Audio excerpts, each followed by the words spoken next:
Bueno, gracias maestra por cedernos la siguiente entrevista de cuál es su trabajo. Ok, yo trabajo con nanopartículas de bismuto y sintetizadas vía microondas. ¿Y el trabajo del que nos va a hablar? Es sobre ese. Lo que pasa es que yo trabajo en el área de cerámica, pero en la licenciatura trabajé con nanopartículas. Ok. ¿Nos puede decir qué observó en el evento? Sí, lo que pasa es que la cuestión que había o la interrogante que existía era que necesitaban un material que funcionara para celdas solares como un semiconductor. Bueno, aquí una pregunta que dice que le llamó atención del mundo. O sea, de ese experimento. Bueno, ¿qué me llamó la atención del mundo? O sea, sí, entiendo cómo. Sí. ¿Qué me llamó la atención? Que las nanopartículas son una escala, pues justamente escala nanométrica, son partículas que no se ven a simple vista, pero que existen. Entonces me llamó la atención como los nanomateriales, los que existen, pero no podemos ver con nuestros propios ojos. Entonces eso me llamaba mucho la atención, me daba curiosidad. Entonces por eso me enfoqué en esa área. Ok, ¿y cómo identificó el problema?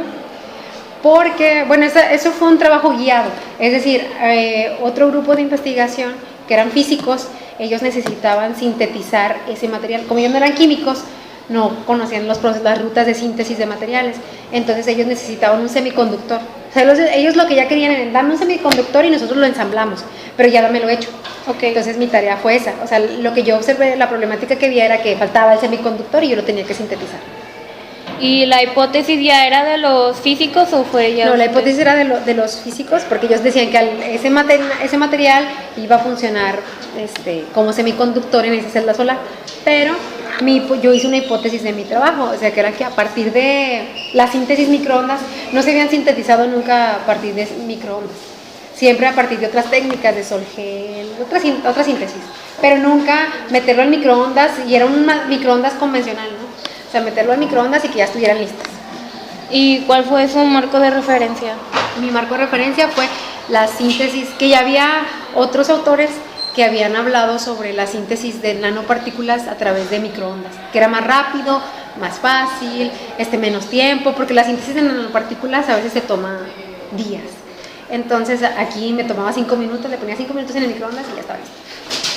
¿Y el problema definido fue a partir de los físicos o de usted? ¿El problema final? El problema definido. El problema definido sí, era una problemática de los físicos. Los físicos decían que faltaba un material semiconductor y a partir de ahí yo inicié mi investigación. Entonces usted nada más fue a lo que ya estaba escrito, no lo diseñó usted. Yo definí mi ruta de síntesis. Okay. O sea, ellos nada más me dijeron, necesitamos un semiconductor que sea una película delgada. Y yo tuve que desarrollar cómo lo iba a hacer, qué ruta iba a saber, definir mis experimentos, saber si lo iba a hacer por el método tradicional, si proponía otro nuevo método como en microondas o si qué hacía. Es que aquí dice cómo definir el problema. Sí, bueno, el problema, yo no definí tanto el problema, pero mi problema, es decir, el problema de los físicos era necesitamos un semiconductor. Pero mi planteamiento surgió, ¿cómo lo definí? A través de buscar bibliografía y ver qué rutas de síntesis había.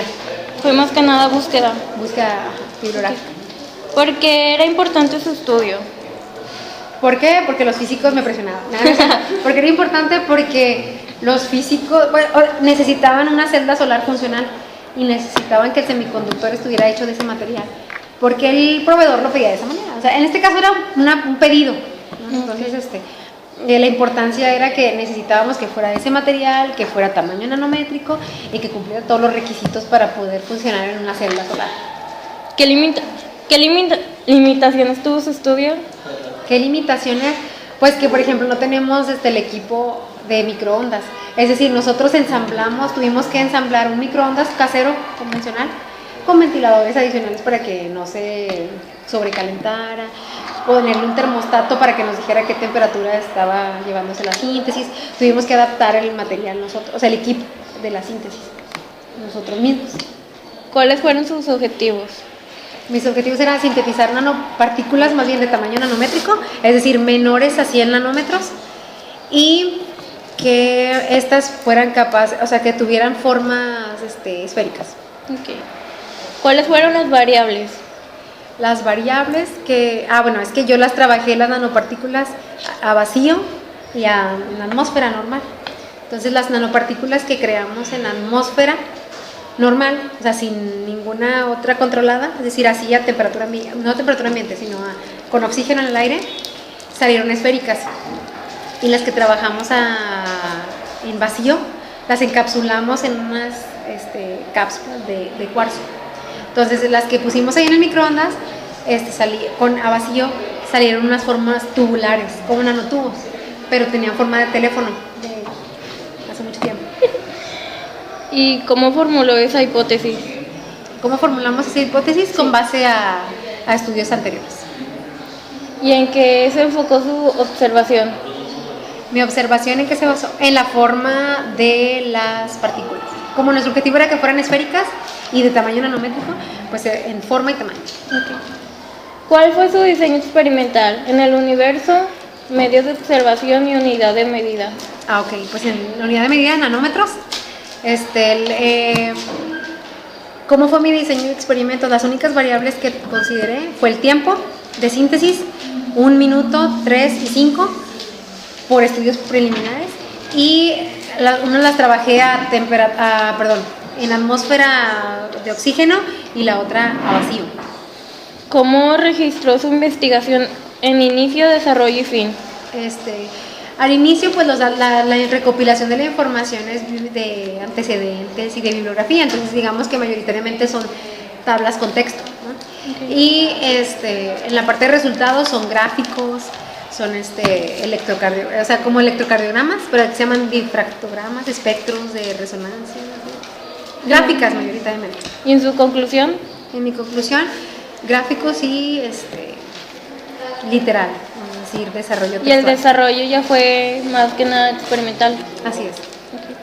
Okay. Entonces, ¿cómo representó los resultados? ¿En tablas, gráficas, en reporte o...? En todo, en gráficas, en tablas, y al final tenemos que hacer un reporte que es un artículo científico.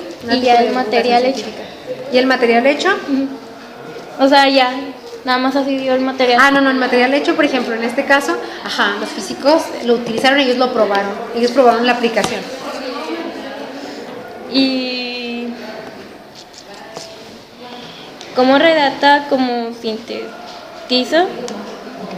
No, ¿cómo redactamos? Tenemos que redactar técnicamente. Por ejemplo, en mi área no podemos redactar como, por ejemplo, si una tesis de psicología, que es más literal, busca muchas referencias. Nosotros tenemos que citar a muchos autores para todos los referentes, tenemos que citar a muchos autores para validar todos mis resultados. O sea, no puedo nada más decir, a mí me salió esto y así es. Tengo que buscar información que alguien más haya investigado para decir, bueno, sí era así. Y tengo que buscar a alguien que lo haga. Entonces, se redacta de manera técnica, no evitar como escribir una novela de lo que hice, ¿no? Sino es tecnicismo. Estos son mis resultados, se experimentó con esto, se mezcló esto, se hizo esto y al final obtuve esto. Así, muy técnico y muy organizado. ¿Y si funcionó? Sí, el material funcionó para la aplicación que ellos querían, o sea, si fue semiconductor, lo pudieron ensamblar y... Ok, bueno, muchas gracias.